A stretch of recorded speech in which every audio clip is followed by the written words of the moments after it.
If I were to summarize what I have learned from Corbusier, I would start with his poem, The Acrobat. Do things that no one else would dream of doing. Take risks, big risks. Dare, you will only invent if you put yourself outside your comfort zone. Of course, most of you would have seen this drawing or seen this picture. I also, before we won this competition, had only seen pictures of this. And I always used to say, one day, I wish I could do an evocative pile of bricks like this. I never imagined it would happen, actually. We were asked in 2004 that, please give us an idea for a memorial. And we said, is there a brief? And the CEO of GSDMA at that point said that, well, the only brief that we've been given is plant a tree for each victim. Despite the passage of 60 years since Le Corbusier's demise, his influence remains undiminished. Architecture in the 20th century without Corbusier is unimaginable.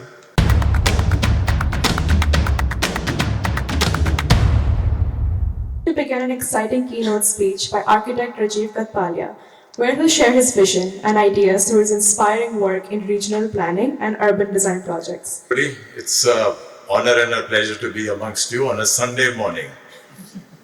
You've made all the effort to come here on a Sunday morning. Well, I must tell you, 20 years ago, on a Sunday morning, there was a call from Frank Gehry to Professor Doshi announcing his arrival in Ahmedabad along with Tom Pritzker. He had an hour in Ahmedabad and on his way to Nepal by Pritzker's private jet, would we meet him at the mill owners' buildings to see it together. In the brief time he spent at the building, he exclaimed several times, "This is the source." So it's a privilege to be here at the source. In the auditorium at the top floor, he drew a deep breath and literally sat down on the dusty bare floor, overwhelmed by emotion. Some years later, I had the pleasure of showing Tadao onto the same building, and the normally reticent Ando became more voluble, albeit in Japanese, while there. I've seen similar reactions from many, many world-renowned contemporary architects who have had the privilege of walking around this building. Despite the passage of 60 years since Le Corbusier's demise, his influence remains undiminished. Architecture in the 20th century without Corbusier is unimaginable. His discoveries have now become part of our tradition. His later buildings in this country have made him party to our tradition. I dare say it would be hard for future generations of Indian architects to distinguish his foreign antecedents. My first encounter with Corbusier happened almost 50 years ago on a rain-swept monsoon evening. A cousin of mine who had come to receive me at the Sector 17 bus station to the Capitol Complex, took me to the Capitol Complex. There, to my great astonishment, I saw a large ship beached with its prow pointing towards the distant hills.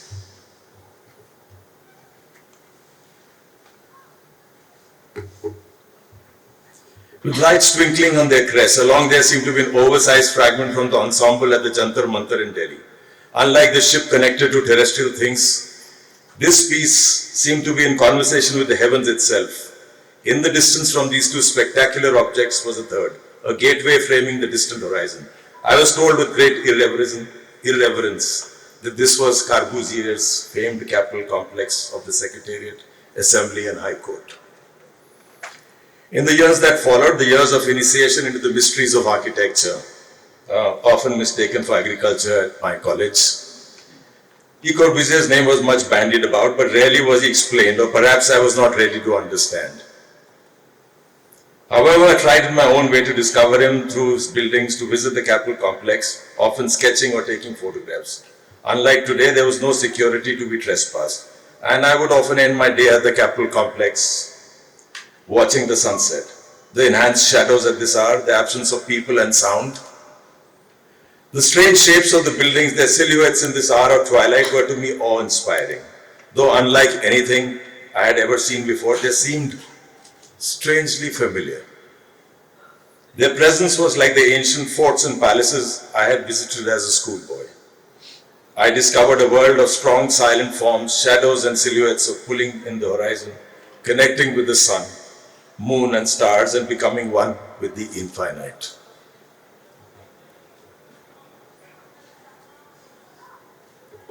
I've read many critiques, essays and books on Corbusier, but the key to Corbusier came my way when I moved to Ahmedabad. Here his 4 projects in many ways represent the essence of his works. They demonstrate many different ways of resolving issues of climate, construction and culture. His architecture came alive more so because I've been blessed in having Professor Doshi, who's standing right here, and here's the mill owners. His many anecdotes of their time together have helped me unraveling the mystery of Corbusier. These insights have helped me in understanding Corbusier's search and his creations, but most importantly, his engagement towards the making an ideal world. A world where not only the material needs of society are equitably and justly achieved, but a spiritual fulfillment goes hand in hand. If I were to summarize what I have learned from Corbusier, I would start with his poem, The Acrobat, which describes the way that the acrobat always walks the tightrope, swinging from the trapeze, scorning the safety of the net. So, do things that no one else would dream of doing. Take risks, big risks. Dare, you will only invent if you put yourself outside your comfort zone. There is a print that sits framed in Doshi's room. It is a kind of Le Corbusier manifesto. The first panel shows Don Quixote tilting at the windmills.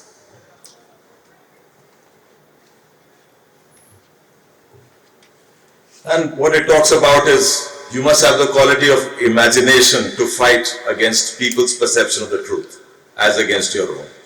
The second panel depicts the Trojan horse, meaning that one must be a strategist, capable of being one up, of confounding your opponents. And the third shows a carriage horse, a pack horse as it's called, a donkey maybe. And it says, persevere. You must be prepared to work doubly hard to prove your point if you want to wander into uncharted territory. And so with that, I will now present to you various projects that have carried on sometimes for very long. You've had to persevere for 20 years for them to be realized, some more recent ones. And the first one I'll start with is the memorial for the earthquake victims, which is in Bhuj.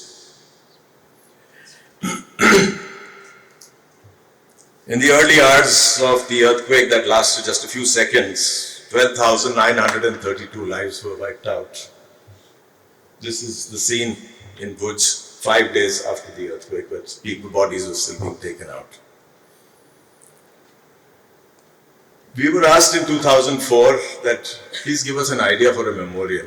And we said, is there a brief? And the CEO of GSDMA at that point said that, well, the only brief that we've been given is plant a tree for each victim. And at that time, there was a debate of how many victims, and they had some 25 acres of land.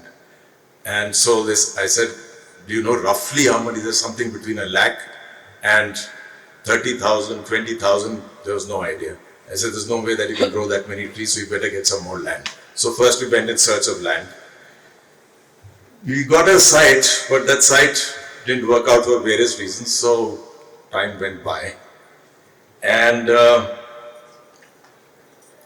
it gave us time to think about this brief. And planting a tree for maybe 15, 20,000 people meant making a forest, not just planting a tree. Planting a tree is very simple, but making a forest is something that made us learn a journey to learn about how a forest survives. It doesn't need much help except initially to get started. And so a forest also, of course, suggests rebirth, plurality, adaptation, interdependence, evolution, transformation. It talks about the celebration of life rather than about what has already taken place, death and destruction. And it is about rebirth and revival. It made us also think about our culture. Our culture is a culture of the forest. If you will recall, maybe your grandparents or your grandmothers, at least mine did, talked about forests all the time when they talked about the Mahabharata and Ramayana, when they told us tales about that. And the interesting thing is that all of them about 14 years of exile in the forest. And those 14 years, the lessons that you learn from the forest becomes very critical. What are the lessons that they learned? And so, Like this illustration shows you, this miniature shows you Lord Shiva in his avatar, with the evolution of, representing the partnership with nature. And it talks about his hair and forests and streams and wetlands, and it talks about the Ganga coming out of it, and it talks about the snakes, and it talks about the rechurning of the earth, and all of those come. And then when you look at Lord Krishna dancing under a banyan tree talks about growth and change and keeping communities together and expanding in that.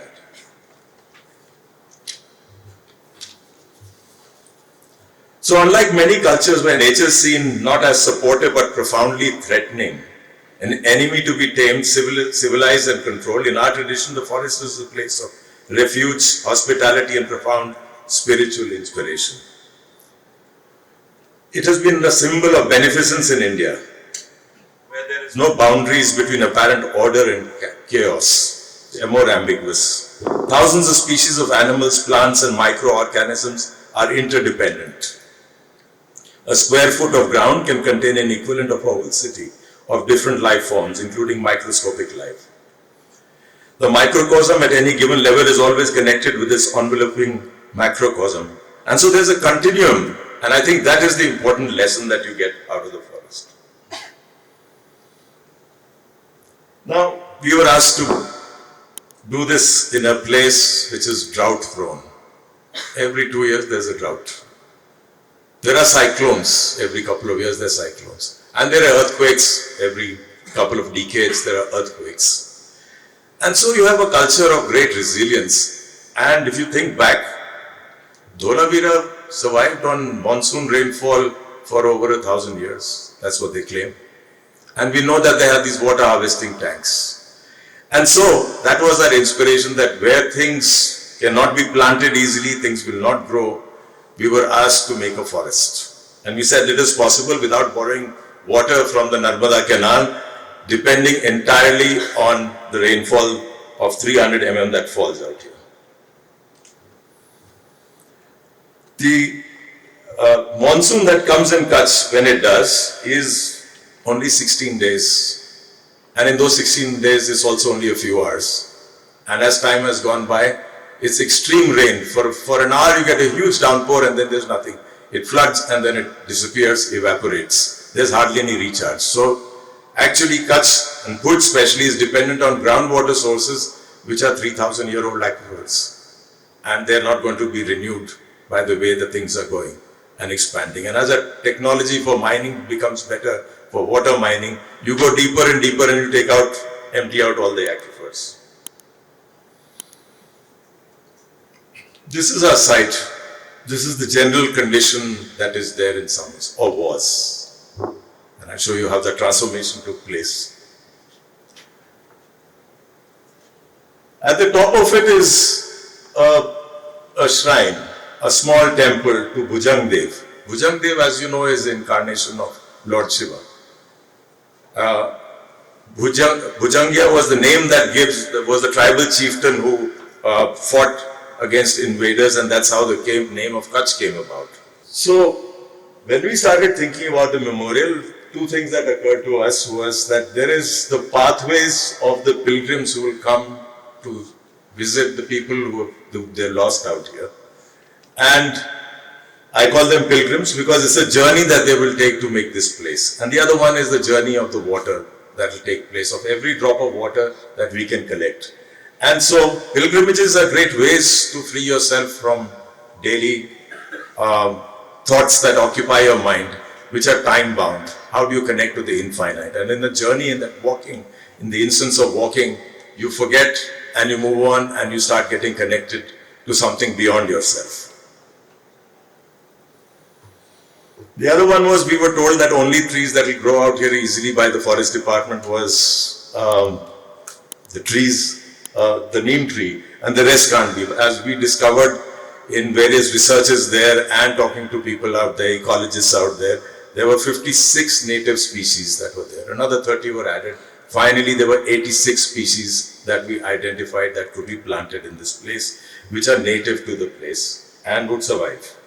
And so, this is a drawing that was done many years ago before computers could do these kinds of contours and things and automatically plot paths of water.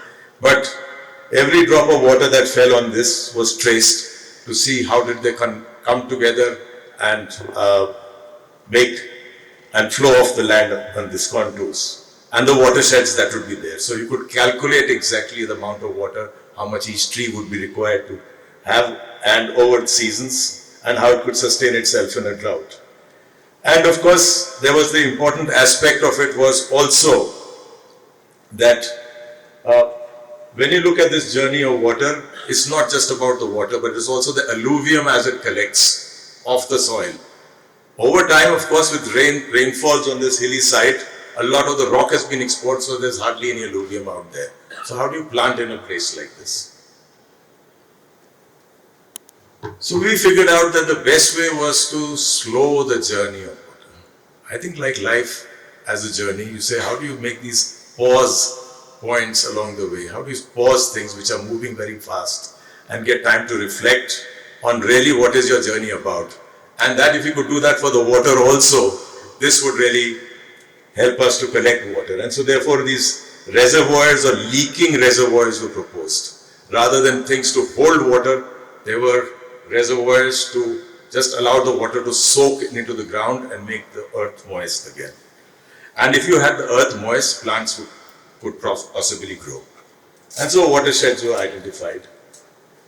And instead of couple of large such watersheds or making dams, we thought of many such watersheds so that you could do them cheaply, you could do them incrementally over time. And because this is earthquake zone 5, if you do large walls, you need a lot of support. This could be done without much support. And we also made them that they are entirely without any mortar or cement in this, so that the stones themselves would allow this to be done. So we made these gabion baskets, which are used for weirs and things, to be used for these check dams. And of course, it also talks about our whole idea of plurality or democracy, where many people participate together to make a whole. And that is the idea of so many things coming together and making a whole. It also connected with the idea of different people from different villages and different talukas and districts coming.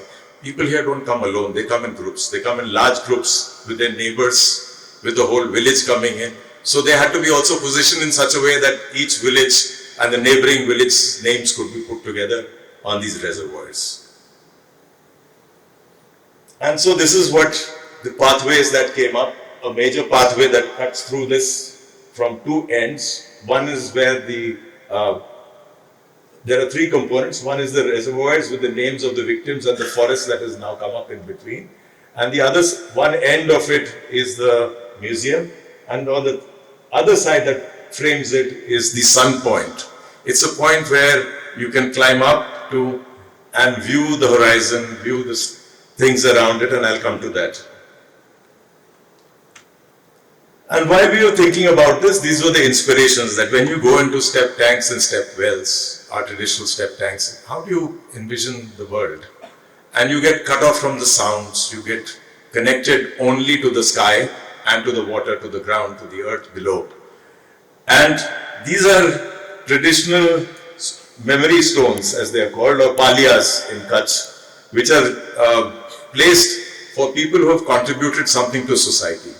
These are not tombstones, but these are memorial stones. And so this was again an inspiration of how could we use something like this as an element. From that came about these sketches to show how you would connect the horizon, how you would have these gateways or palias out here, which would frame this, and how you'd have these step tanks to collect the water. And that's how we came up with this idea of these structures or the leaking reservoirs. So the names are out here of the victims. These step tanks fill up to here in the monsoons, and slowly the water soaks into the earth, and some part of it always remains. In fact, there's some parts now which have got connected, which are permanently full of water. So this was the construction of these. As I said, they are baskets to allow stones to be placed in, and they can shake. When there's an earthquake, they can shake and nothing will happen to them. They are earth structures. This is when they start, once they were completed, and this is the remains of the water. And there are two types of different shapes and sizes, and slowly we hope that this is what will happen to all of them. They're covered with grasses and seasonal things, plants out there, and they will disappear. They've done their job. After 3 or 4 years, the trees don't need watering. Have you seen a forest being watered? It's only on the monsoon, and local species are dependent on the sort of irregularity and the sparse monsoon that this place has. So this was the basic concept and idea. And when we started, this whole place was full of Prosopis juliflora, or Gando bawal as it's called. We had to remove that. It's an invasive species which was introduced here from Australia, thinking that that would make forest, but actually it never made forest. It destroyed every other tree species in the neighborhood. So those had to be removed. These reservoirs were placed in depending on the flows of water, and slowly you can see as water seeped in the first few monsoons, this is what started happening automatically after the trees were planted.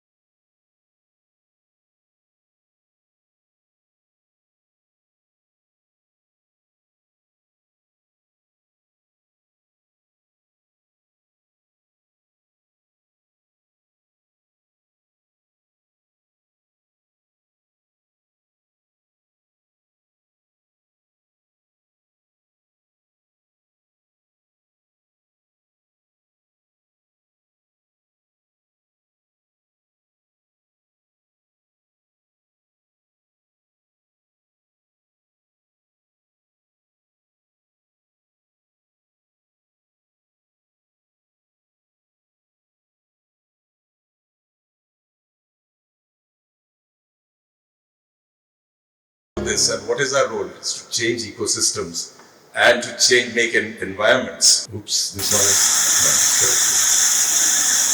And then, of course, people get married, people have children, people come here to plant trees, and they keep planting. So the forest keeps growing not only because of planting, but of self-propagation. As I said, on one end is a museum which talks about the earthquake and what its effects are, and scientifically how you can take care of things and prevent things from happening again, or mitigating the disaster that happens after that. It's a combination of portal beams and frame slabs and a series of stepped retaining walls with their roofs used as a garden. It's almost 17 stories high and climbs up from one end to the other. And that's what the site was when we started. And that's what it is afterwards. And the path in between is a series that I'll show you from the inside, becomes a public space which can be used even when the various galleries of the museum are closed. The roofs can be used when the museum is closed. So every project also becomes a way of making more public space. That's the part in between where lots of functions take place, not necessarily where visitors are coming in. The museum is closed at that point. There are wonderful galleries. There have been many collaborators who have done all this work out here. DFI was involved in the various galleries, and they can talk about that when they come and present. There were, of course, people who did the landscape, who worked with us, and many people who contributed the money for this. The other thing that I wanted to talk about was rituals or our place in the world. And this is something that when I was a schoolboy, I spent 7 years in a school in Gwalior, in a fort. And we had a ritual in the evenings called Astachal, or the setting of the sun, where you assembled in the evening for 2 minutes of silence, time to reflect from your very busy schedule. And in a residential school, you are kept really busy, and there was this time to reflect. And it was of the setting sun that you saw out here. Then what I realized was that the setting sun, the sun kept shifting through the seasons. It kept shifting from summer to winter solstice. And all of these I didn't realize then, but later on in my work, a lot of this is reflected of all these things that have happened. Or visiting the Jantar Mantar and looking at the way it sort of exaggerates the ways that you connect to the heavens, as an example. And so, the other one is of course the horizon, that when you connect to the horizon, you know, your whole way of looking at the world changes. When you used to walk on all fours, when you were on all fours and suddenly you stood up, you could see friend of four in the grasslands where humanity was first manifested. And that thing is hardwired in our minds, and connecting to the horizon, when you go to the seashore, you say, wow, you know, it opens up. And it's a universal reaction. So these are some of the things that I think are extremely important to be part of our projects. And so this sun point came as a reverse of all going into the earth, you came up into the sky. And they wanted to see sunset, and as I said, I will show you sunrise and sunset. And so there's this ring, very simple object. It's a ring that floats in the sky, almost floats in the sky, and connects up to the horizon, and it sort of frames the sky above it. It was a 80-meter steep site, and that's the old fort wall, as you can see, and you can see how this was constructed. It was really quite a piece to get it constructed. And then some parts of the rock could not be removed, so it was integrated into it. And that's the ring that I'm talking about. The ring, if you notice, has these various crenellations in it. And it has some crenellations at the bottom. The top ones are to do with the moon. So it's a luni-solar calendar, like the Jantar Mantar. It actually connects us that the moon moves, each phase of it from Amavas to Punam is 12.895 degrees approximately. It shifts every day. And so the moonrise happens through these crenellations. I can point those out. And the solstice and the equinox takes place through these cuts. And so that's what the place is. That's the rock out there. So it's essentially connecting you back to your cosmic connections. It's also a place which allows you to view places below, the city below and the stars above. And that's what the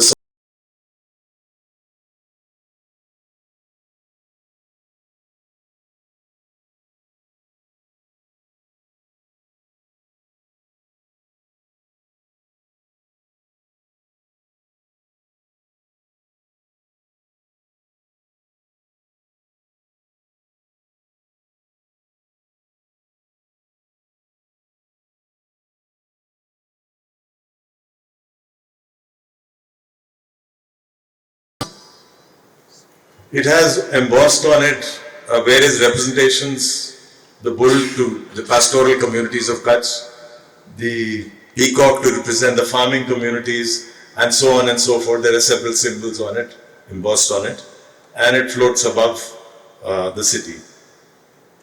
The place of gathering of morning walks and evening walks, and connects you back to your circadian rhythm. And of course, people come and do yoga and things out there. And then, I think what was very heartening was the way people of the city adopted this place as their own. It is, and that's another very important factor, that we very often, we are so attached to what our creations are, that eventually there are others' creations, they become part of others. And I think it was very important that this happens. So every Diwali, for the past 3 Diwalis, this is what happens at Smritivan. They light it up with these diyas and it becomes like a land art.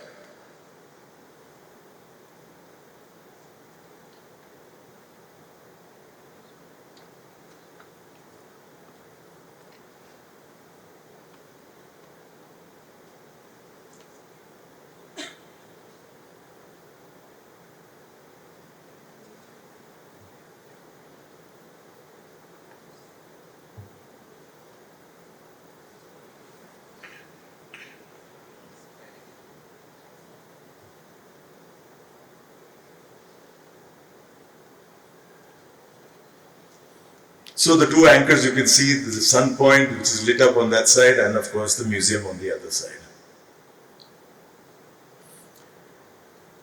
The whole idea is, as the city has grown, that this is an offering to the city. It's 470 acres of green parkland, that has been made with small institutions coming in between, and it becomes a green lung of this town. That's what it looks like. This is just after the monsoon, so of course it's a little greener than it is actually. And this is something that the museum puts up on its own. It's not the figures put up by them of how much carbon does it sequester, how much is absorbed, how much CO2 is absorbed, what is it equivalent to, etc., etc. You can go to their Instagram page and you'll see all of this also. And the power that we generate by the solar power plant, etc., what all it does and what's equivalent to. So while this was happening, I was doing another project too. This 20-year project was going on, and in the meantime, I was doing my first university campus, which also has been carrying on to 20 years. I'm still adding buildings to it. This was a piece of land.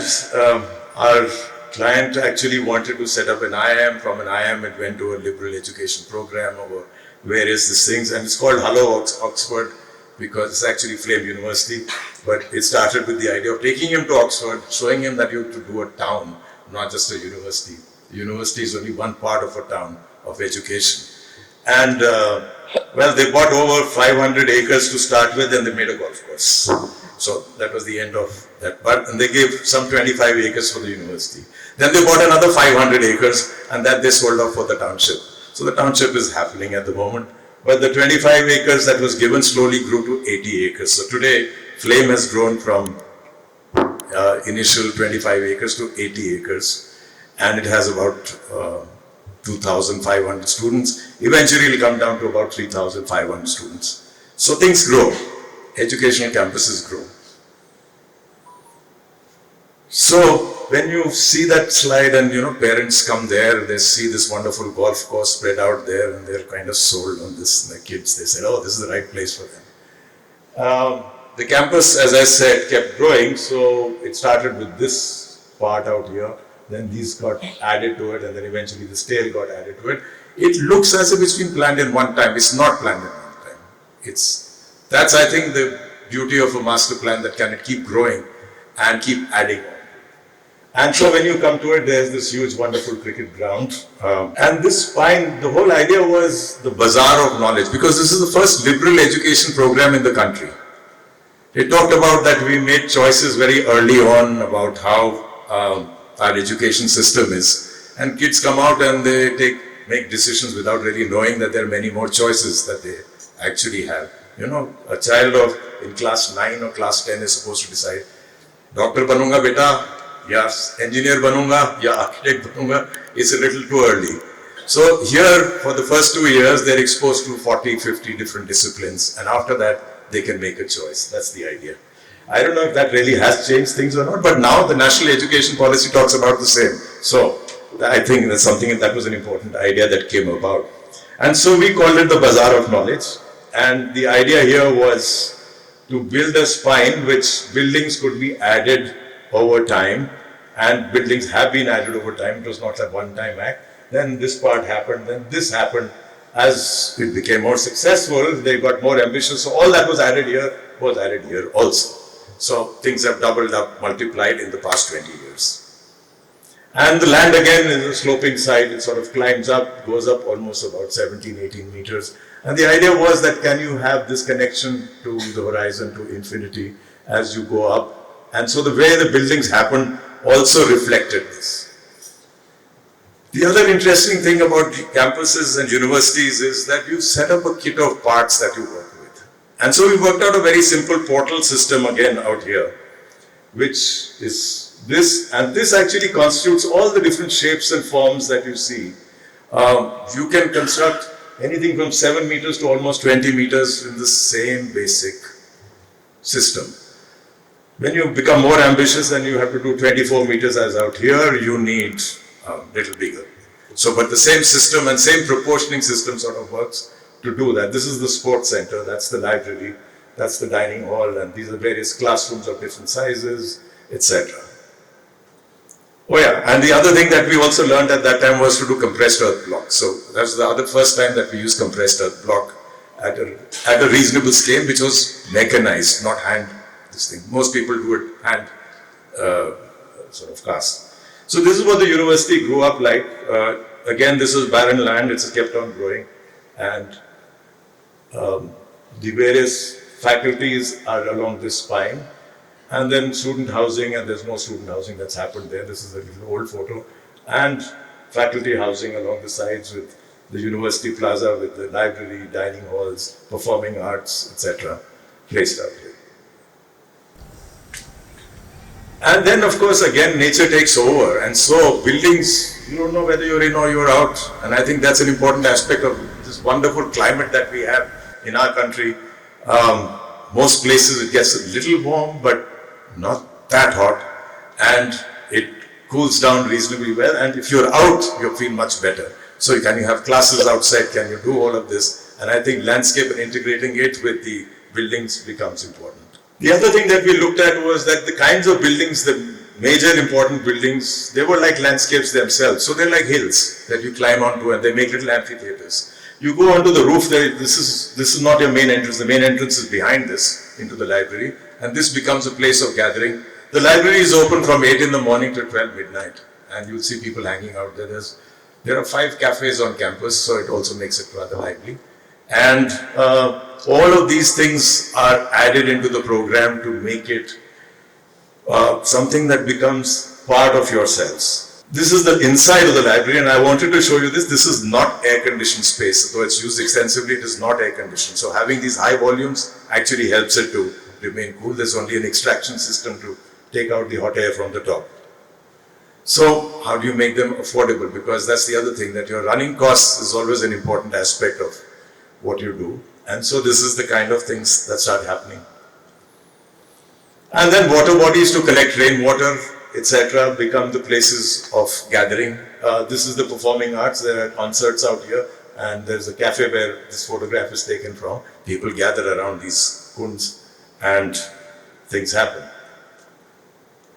And then the important part of all of this is that this is a backdrop. The architecture is actually a backdrop to life taking place, and so therefore I like to see how people use spaces rather than to show empty, beautiful spaces, that how are they used. Again, about the landscape, so how do you blur boundaries between inside and outside? And these are holding areas before you go into your classrooms or breakout areas, and the landscape comes in and out of this. And as new buildings come up, this becomes even more formalized. So clients who were not very convinced about this, and this is lots of area, that was one way. Now they've taken complete ownership of it, and they themselves insist on all of this happening and actually providing furniture, etc., to be used out there. This is the academic block, and the vice chancellor, the deans, etc., the administration sits out here. On top sit the students. There's a student lounge which is open 24/7 with a coffee bar out there. And this space cuts through mainly to connect the spine all the way again to the horizon and to the hill. But the students use it extensively because it becomes a gathering place, come for informal discussions, etc. And of course, in the morning, certain rituals take place, practices take place. One of the most modern sports complexes, again, opening towards the lake. And it's a pavilion, which is again, this is non-air conditioned, so that the whole place is actually naturally ventilated. So having experimented for this with 20 years, we won the Nalanda competition. Nalanda is, as you know, the word Nalanda, Na-Alanda means insatiable in giving, a giver of knowledge.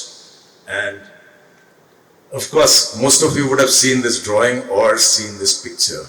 I also, before we won this competition, had only seen pictures of this. And I always used to say, one day, I wish I could do an evocative pile of bricks like this. I never imagined it would happen, actually. So when we took part in this competition, which we almost never took, we were actually 15 days after the dates were announced and we were shortlisted.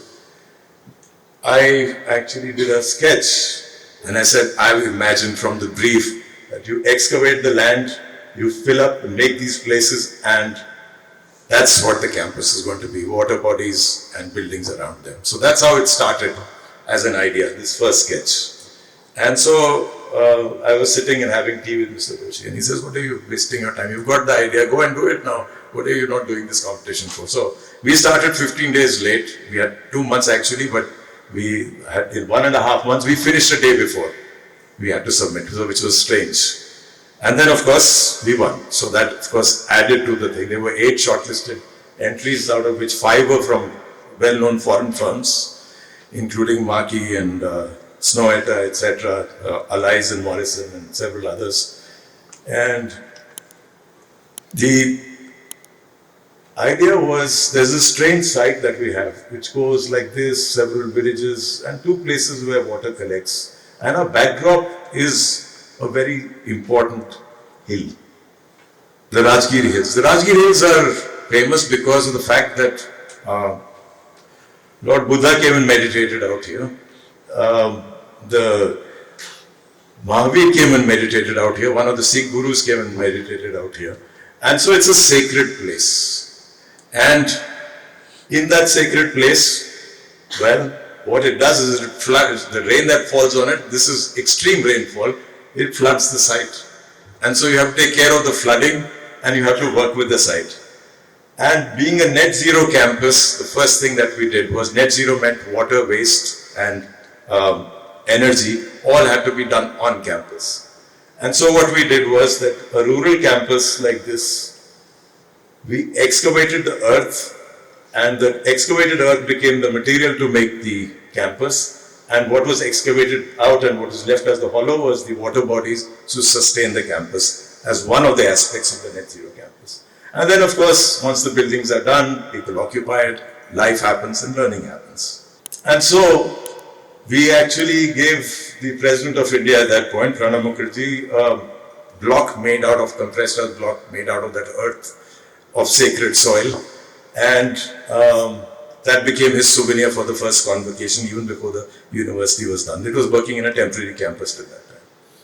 And there was a balance of how much you had to excavate, how much you had to build, and how could these all be balanced. Along with this, to convince, and this is a government project, so contractors are notorious for bidding low, getting the job, and then saying this can't be done, you can't do compressed earth block. And that compressed earth block has many problems, etc. So we got 1 truckload of earth from Nalanda to Ahmedabad to get it tested out here, do the compressed earth block out here, set up, that this is possible to manufacture this, get it tested at Nirma University for earthquake shake resistance and strength. All of that was done at our cost to make sure, and the contractor who was appointed was called, including the university officials, to make sure that this happens.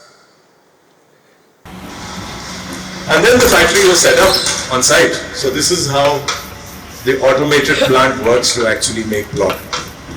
It's the first time that over 2 crores, 30 lakh blocks were done on anywhere, in anywhere in the world. And of course, they have the emblem of the university. I said 1200 years or 2000 years later on, they'll excavate the ruins of this, they'll find that Nalanda was done. So I keep 1 block in my office from the original Nalanda. The other important part of our net zero strategy was Cowtech. You'll ask, what is Cowtech? Cowtech was that we discovered that actually using waste to generate gas was more efficient for nighttime power usage and to augment our solar PV panels instead of doing batteries and air conditioning those, etc. So we used the biomass of all kinds of waste, especially cow dung. So there was this thing done of 4 kilometers of how much waste can we collect from people, from buffaloes, from cows, goats, etc., and how much power can we generate from that, and how much heat can we generate to dehumidify and build up a cooling system, because that you use almost 60% of your energy for cooling. And so that's how the master plan came about, using all of these, first connecting the water bodies which are there, augmented by other retention ponds which feed into the main water body, so that the main water body, these 4 of them are interlinked together to all of these which are on the periphery, and that also acts as a flood mitigation from the hills out here. And then all of this stuff out here in between becomes the common facilities, the student housing and the faculty housing happens on two ends, so that they walk through all of this and come to the various schools. Each school, as I'll show you, is like a slice of bread. You can keep adding and this university can keep expanding. This is when it is completed. There are, of course, 5 villages in the vicinity, so that's where a lot of our waste is going to be coming from, and that they get Swachh Bharat from the waste that we collect from them and make gas. Again, it's a kit of parts, and again we've used a way of fragmenting blocks. So again, you do incrementally build up things, but the interesting thing out here is that these various parts fit together and make larger holes. So each school by itself is like that, and all of them together make larger connections together. And they're made out of a kit of parts again. And that kit of parts gives you almost a small city in the making. And so, how do you make shaded places in a hot climate and give each one an identity and independence, and yet it is part of a large continuum? And that what you saw is made out of these 4 parts. The 4 parts are the service walls, gateways, climate towers and learning towers. And the service walls have variations in them so that they change as they go along. And the service walls, of course, when you do a model, you see all these parts together and you assemble them. So the assembly can keep taking parts, and some schools require laboratories, some require other kinds of special classrooms, etc. And they can all be modulated from this very simple set of parts. 3 parts that I said make out here are what we call the cloisters of reflection, which is the places where all the faculty sit. They start from 1 floor to go up to 3 floors. They come to a common cluster, so one school is complete, a second one here, but they share the classrooms. And the classrooms become, of different shapes and sizes within this system. And then some of them have laboratories, some have other kinds of facilities in there. Now, the service walls are actually places where all your toilets, vestibules, your air handling units, passages, they all happen along the periphery. So they cut down on the heat. The classrooms happen in between. Being net zero means how much less energy can you consume. And so the classrooms happen in between. And of course it does an interesting thing. If you look at this profile, you see in between the space that's left over actually is the stupa. If you look at the stupa at Sarnath, that's what you see out there, roughly, not exactly that. And so they make these spaces to reflect on its antecedents of Buddhist Mahavihara. So they connect back to the past in some ways, but they're very high-tech and contemporary in many ways. And of course, they do some very practical things, that the outside temperature in the city, if it's 45, it's 42 on campus because of the greening of the whole campus. And then you have almost a 10-degree difference between 42 to about 32 inside in these covered areas where filtered light comes through and breaks down, but the air blows through these. And so from 32 to 24, it's only 8 degrees to cool down actually, so it cuts down on your energy. And so this is how it started. First you made the lakes because you wanted the earth. From the lakes came the construction, and you can see the earth block out here. And the plinths and all are made out of regular brick from the region. And then it also, of course you have fun while doing this, so you make all these wonderful drawings. If you've seen Raphael's painting of the School of Athens and all the smart people out there connected out here, they're placed into this main entry canopy, which is here. And this actually connects to the place where Buddha meditated, and this is on access to our main gateway. And then you have landscape coming in, and you have these classrooms which look at diagonal. So from inside the classroom, you can look out actually. If the lecture is boring, like this one might be getting on your nerves by now. So you can look out and don't have to look necessarily at what's being taught in the class. I think that choice should always be with the student. And again, the bazaar of knowledge in another avatar. So it opens up and it allows you choices. The ground actually opens up, and instead of narrow corridors, you are again connected back to the horizon. And the same kit of parts also make office spaces, so they combine together, and the same basic idea of the chhatri connects together, and your large office spaces cantilevered out from those central things. And that's what it looks like. This is about a year and a half ago. Another old picture. And then there are places where you walk through these various walkways that connect through the lakes, where there are assembly halls and meditation chambers, etc. As you walk through, there are bazaars that connect through out here. And the student housing on one end, as I said, that's the dining hall, and that's the student housing, again made out of different contractor, but had to set up a similar factory to do the compressed earth block. And there are from shared rooms to single rooms to apartments in the same language that come up. They externally look similar, but inside the plans keep changing. So again, it's another kit of parts that's assembled together. And then it's not only about making universities. We've been doing so many campuses that we always look at them as the proverbial pebble in the pond. You have a pond in still water and you throw a pebble and there are ripples. So how's that going to affect? Even before construction started, land values around started changing. And that was one reason we wanted this connection to the villages to take their waste, so at least they get empowered and they get other kinds of jobs and a surety of their land. But the city will grow. The city has already started transforming. And so we look at campuses as stewards of community land. They are not looked at as, so at some point all those walls that are there, like the I am here, you can't go into the I am here because they have these walls. If they opened it up, and earlier that used to be the case, there were no walls, there was no security.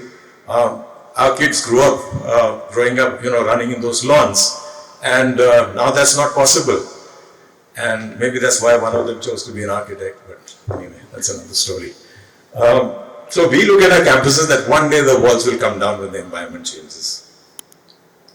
And the last one is a few slides of a project that's going on at the moment. And we were asked to do a school in Chennai where there were 1,400 trees on a 14-acre piece of land. And so obviously you have to preserve the trees. Some of them were 70-year-old, 100-year-old. There's a beautiful banyan tree. And the beauty about the place was, they said, listen, the client said very clearly that this is an IB school, we want air conditioning, etc. And it rains for almost 8 months. You have the reverse monsoon also. If the kids get wet, then, if they should have places to run around and play around where they don't get wet.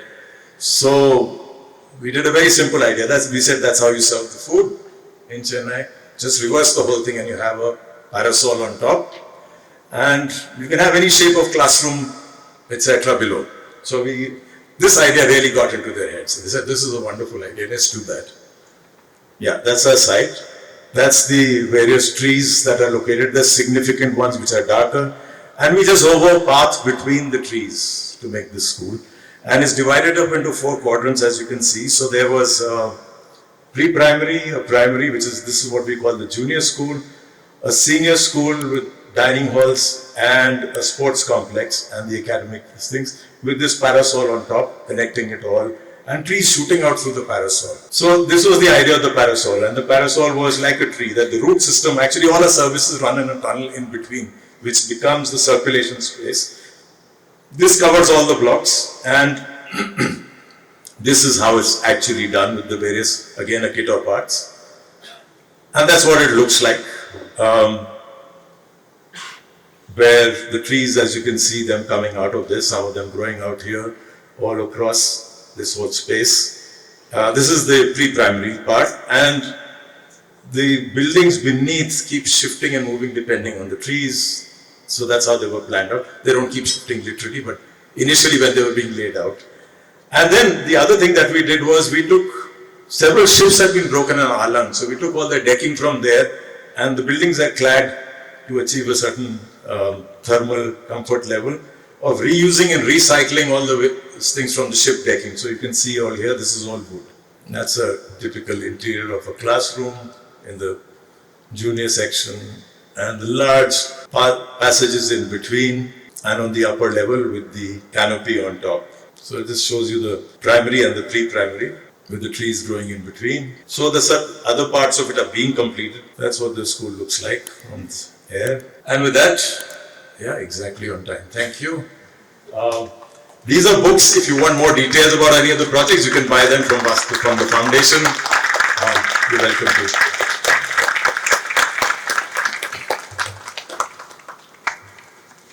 I saw the compact earthen blocks are kept exposed. I mean, they're still exposed and they're going to be there, and the weather effects and all are well. Yeah, I must tell you this story. We had all these projects take a long time. So 2013 to now is a long time.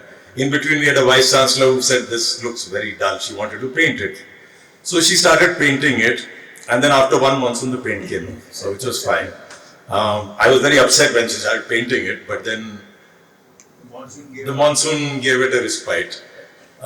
So you last through these things, and the one thing that you learn is perseverance to outlast everybody. So for many of these projects, I am the only sole entity that has been there from beginning to end. As I said, persistence and perseverance. But we did tests on those blocks. So they call what they call a shower jet test. So they try and come in what will happen in 100 years, they try and test it out in a few days' time by putting water jets onto the block and seeing what is the level of erosion. So all these were, and then they had to be vetted by an IIT professor. So there was several layers in between. There are several papers that have been published about the success of how these blocks are being done, because you had to have this testing and things which wouldn't have been possible. For smaller projects, nobody does all of that. So we have a lot of data for showing how they would sort of behave over time.